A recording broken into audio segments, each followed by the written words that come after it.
ಸಾಸಿವೆ ಎಷ್ಟು ಹಾಕ್ಕೊಂಡೆ? 1 ಸ್ಪೂನು. ಮೆಂತ್ಯ ಅರ್ಧ ಸ್ಪೂನ್. ಓಕೆ.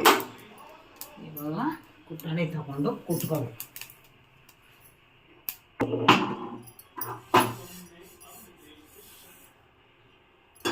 ಇದು ಎಲ್ಲಿಂದ ತಂದ್ರು ಕುಟಾಣಿನ? ಅಂಗಡಿಯಿಂದ ಬೀದಿ ಮಾರಕ್ಕೆ ಬರ್ತಾರ ಅವ್ರ ಈಗ ಎಣ್ಣೆ ಬಿಸಿ ಮಾಡ್ಕೋಬೇಕು. ಈ ಕುಟಾಣಿಗೆ ಹಾಕಿರೋದು ಅದು ಕುಟ್ಕೋಬೇಕಾದ ಆಮೇಲೆ ಎಣ್ಣೆ ಬಿಸಿ ಹಾಕಬೇಕು. ಎಣ್ಣೆ ಎಷ್ಟು ಹಾಕಬೇಕು? ಎಣ್ಣೆ 2 ಸ್ಪೂನ್.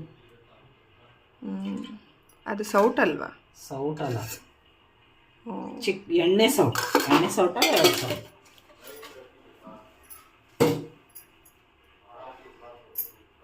ಹಿಂಗು, MTR ಹಿಂಗು.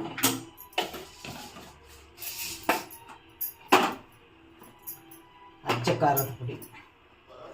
ಕಲ್ಲರೇ ಇಲ್ಲ. ಅರಿಶಿನ ಮನೇಲಿ ಮಾಡಿರೋದಲ್ವಾ, ಇದಕ್ಕೆ 1/4 ಸ್ಪೂನು ಸಾಸಿವೆ. ಟೀ ಪುಡಿ.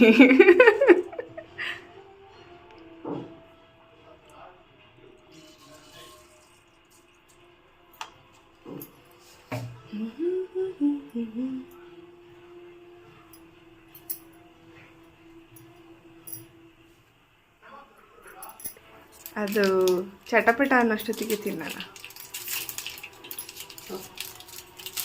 ಓಪನ್ ಮಾಡಿ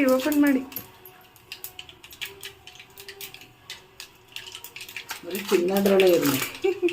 ಏನೋ ಕಚ್ಬೇಕು.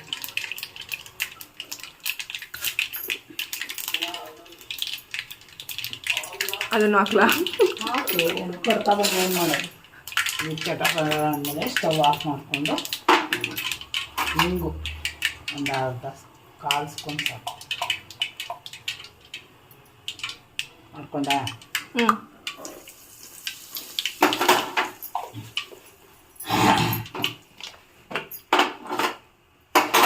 ಅರಿಶಿನ ಪುಡಿ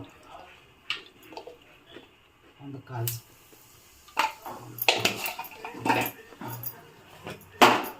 ಖಾರದ ಪುಡಿ 2 ಸ್ಪೂನ್, 2-2.5 ಸ್ಪೂನ್ ಖಾರ ಇದೆ. 2 ಸ್ಪೂನ್ ಸಾಕು.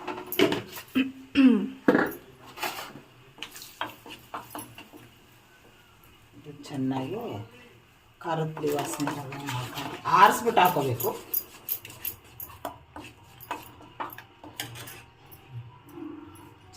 ಇವಾಗ ಗ್ಯಾಸ್ ಆಫ್ ಮಾಡಿದ್ಯಾ? ಫಸ್ಟೇ ಆಫ್ ಮಾಡಬೇಕು.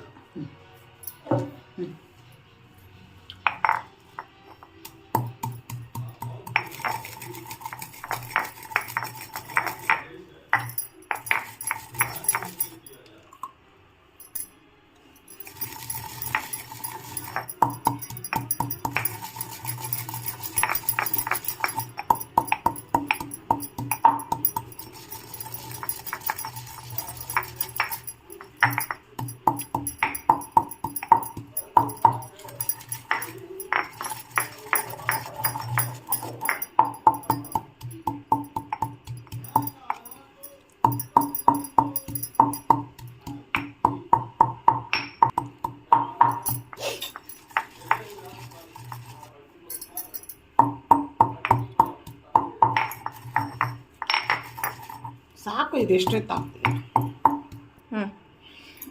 ಇದು ತುಂಬ ನೈಸ್ ಮಾಡ್ಕೋಬಾರ್ದು, ದಪ್ಪನೇ ಇರಬೇಕು.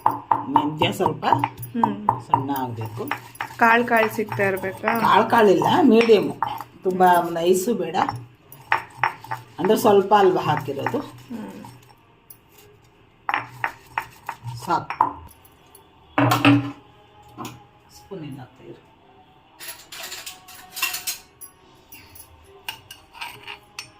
ಇಷ್ಟಿದ್ರೆ ಸಾಕು. ಇದು ಯಾವಾಗ ಮಾಡಿಟ್ಕೋಬೇಕು ನಿಂಬೆ ಹಣ್ಣದು? ಅದು ನೀನು ಅವತ್ತು ಅದು ಇದು ಮಾಡು, ದಿವಸ ಕಟ್ ಮಾಡಿ 1-2 ಸ್ಪೂನ್ ಉಪ್ಪು ಹಾಕಿ 1 10 ದಿವಸ ನೋಡಿದ್ರು ನಡೀತೈತೆ. ನೆನೆಸಿಟ್ಕೋಬೇಕು ಉಪ್ಪಲ್ಲಿ. ನೆನೆಸಿಟ್ಕೊಂಡು ಆಮೇಲೆ ಸಾಸಿವೆನೂ ಮೆಂತ್ಯ. ಒಂದು 3-4 ದಿನ ನೆನ್ಸಿಟ್ರೆ ಆಗಲ್ವಾ? ಅದು ಮಾಗಬೇಕು ಹಣ್ಣು ಚೆನ್ನಾಗಿ. ಇವಾಗ ಇದು ಸ್ವಲ್ಪ ತಣ್ಣಗಾದ್ಮೇಲೆ ತಣ್ಣಗಾಗಬೇಕು. ಅದು ಬಿಸಿ ಹಾಕಿದ್ರೆ ಕೆಟ್ಟೋಗ್ಬಿಡುತ್ತೆ ಅದು. ಈಗ ಇದಕ್ಕೆ ಉಪ್ಪು ಹಾಕಂಗಿಲ್ಲ? ಉಪ್ಪು ಹಾಕಬೇಕು, ಟೇಸ್ಟ್ ನೋಡ್ಬಿಟ್ಟು ಉಪ್ಪು ಹಾಕಬೇಕು. ಫಸ್ಟೇ 2.5 ಚಮಚ ಹಾಕಿರ್ತೀವಿ. ಎಷ್ಟು ನಿಂಬೆಹಣ್ಣು ತೊಗೊಂಡಿರೋದು ಇದಕ್ಕೆ? ಇದಕ್ಕೆ ಒಂದು 10 ಲಿಂಬೆಹಣ್ಣು ತೊಗೊಂಡಿದ್ದೀವಿ. 10 ಲಿಂಬೆಹಣ್ಣಿಗೆ 2 ಚಮಚ ಉಪ್ಪು ಹಾಕಿ ನೆನೆಸಿಡ್ಬೇಕು ಒಂದು 10 ದಿನ. ಆಮೇಲೆ ಖಾರದ ಪುಡಿ ಒಂದು 2 ಚಮಚ ಹಾಕಬೇಕು. ಅರಿಶಿನ ಒಂದು 1/4 ಸ್ಪೂನು. ಹಿಂಗು ಮೇನ್ ಹಿಂಗು ಬೇಕು, ಹಿಂಗಿಲ್ಲ ಅಂದರೆ ಟೇಸ್ಟ್ ಇರಲ್ಲ. ಅದೆಲ್ಲ ಹಾಕಿ ಮಿಕ್ಸ್ ಆದಮೇಲೆ ಟೇಸ್ಟ್ ನೋಡ್ಬಿಟ್ಟು ಉಪ್ಪು ಬೇಕಂದ್ರೆ ಉಪ್ಪು ಹಾಕೋದು, ಖಾರದ ಪುಡಿ ಬೇಕಂದ್ರೆ ಖಾರದ ಪುಡಿ. ಈಗ ಇದು ಎಷ್ಟೊತ್ತು ಬೇಕು ತಣ್ಣಗಾಗಕ್ಕೆ? ಅದು ಎಷ್ಟೊತ್ತು ಬೇಕಂತ ಅದು ತಣ್ಣಗಾಗಬೇಕು. ತಣ್ಣಗಾಯ್ತಾ? ತಣ್ಣಗಾಯ್ತು. ಇವಾಗ ಹಾಕ್ಬಿಟ್ಟು ಮಿಕ್ಸ್ ಮಾಡ್ಕೋಬೇಕು.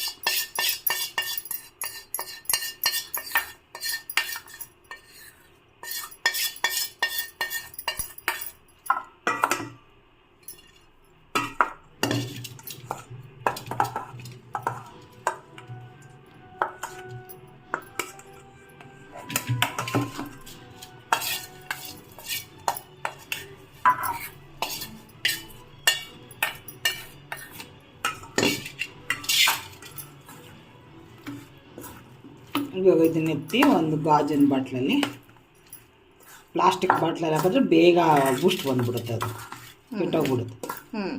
ಗಾಜಿನ ಬಾಟ್ಲಲ್ಲಿ ಹಾಕಿದ್ರೆ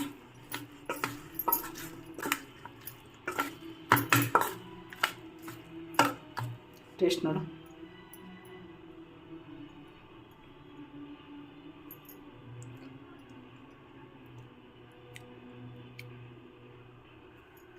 ಸ್ವಲ್ಪ ಉಪ್ಪು ಕಮ್ಮಿ ಇದೆ.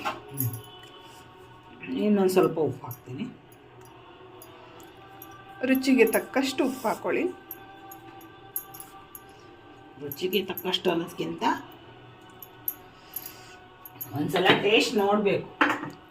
ನಮ್ಮನೇಲಿ ಖಾರ ಜಾಸ್ತಿ ತಿನ್ನೋದ್ರಿಂದ ಖಾರದ ಪುಡಿ ಜಾಸ್ತಿ ಹಾಕಿದ್ದಾರೆ. ನಿಮಗೆ ಖಾರ ಎಷ್ಟು ಟಾಲರೆನ್ಸ್ ಆಗುತ್ತೆ ಅಷ್ಟನ್ನು ಹಾಕೋಬಹುದು. ಉಪ್ಪಿನಕಾಯಿಗೆ ಖಾರ ಎಷ್ಟು ಹಾಕ್ತೀವಿ ಅಂದರೆ ನೋಡಿ ಹಾಕಬೇಕು. ಉಪ್ಪಿನಕಾಯಿ ಸ್ವಲ್ಪ ಖಾರ ಇದ್ದರೆ ಚೆನ್ನಾಗಿರುತ್ತೆ. ಮೊಸರನ್ನಕ್ಕೆ, ಉಪ್ಪಿಟ್ಟಿಗೆ ಎಲ್ಲ ತಿನ್ನೋಕ್ಕೆ ಖಾರ ಚೆನ್ನಾಗಿರುತ್ತೆ. ಆಲ್ರೆಡಿ ನೀವು ಸಾಲ್ಟ್ ಹಾಕಿ ಮ್ಯಾರಿನೇಟ್ ಮಾಡಿರೋಂಥ ಜಾರಿಗೇನೆ ನೀವು ವಾಪಸ್ ನೀರಿರಲ್ಲ, ಏನಿಲ್ಲ. ಬೇಕಂದ್ರೆ ಸಾಲ್ಟ್ ಅಲ್ಲಿ ಮ್ಯಾರಿನೇಟ್ ಮಾಡಿರೋದ್ರಿಂದ ನೀವು ಅದು ಆಂಟಿಬ್ಯಾಕ್ಟೀರಿಯಲ್ ಇದ್ದೇ ಇರುತ್ತೆ. So you can use the same jar. ಒಂದೆರಡು ದಿವಸ ಇದರಲ್ಲೇ ಮಾಗಕ್ಕೆ ಬಿಟ್ಟರೆ 2 ದಿನ 3 ದಿನ ಆದಮೇಲೆ ಆಮೇಲೆ ಉಪ್ಪಿನಕಾಯಿ ತಿನ್ನೋಕ್ಕೆ ಹದವಾಗಿರುತ್ತೆ. ಅವಾಗ ತಿನ್ಬೋದು. 2 ರಿಂದ 3 ದಿನ ಸಾಕಾ? ಹಾಂ, ಸಾಕು. 2 ದಿನ ನಿಮ್ಗೆ ಹೆಂಗೆ ಅನ್ಸುತ್ತೆ ಹಂಗೆ. 3 ದಿನ 5 ದಿನ ಬಿಟ್ಟರು ಪರವಾಗಿಲ್ಲ. 2 ದಿನಕ್ಕೆಲ್ಲ ಸರಿ ಹೋಗುತ್ತೆ. ಇದು ತಿನ್ನೋ ಲಾಯಕ್ಕಾಗುತ್ತೆ. ಖಾರ ಉಪ್ಪೆಲ್ಲ ಹಾಕಿದ್ವಿಲ್ಲ, ಮಾಗಿದೆ ಫಸ್ಟೇ ಹಣ್ಣು. ಅದು ಖಾರ ಉಪ್ಪು ಹಿಡಿಬೇಕಲ್ಲ, 2 ದಿನ ಬಿಟ್ಟರೆ ಸಾಕು. ಸೊ ಈಗ ರೆಡಿ ಆಗಿದೆ ನಿಮ್ಮ ನಿಂಬೆ ಹಣ್ಣಿನ ಉಪ್ಪಿನಕಾಯಿ. ಒಂದು 2 ಡೇಸ್ ಬಿಟ್ಟು ನೀವು ಟೇಸ್ಟ್ ಮಾಡ್ಬೋದು. ನಿಮ್ಮ ಭೇಟಿ ನೆಕ್ಸ್ಟ್ ವಿಡಿಯೋ ನಂತರ. ಅಮ್ಮು ಆ್ಯಂಡ್ ಅಮ್ಮ ಯೂಟ್ಯೂಬ್ ಚಾನಲ್ಸಿಗೆ ಸಬ್ಸ್ಕ್ರೈಬ್ ಮಾಡಿ. Thanks for supporting.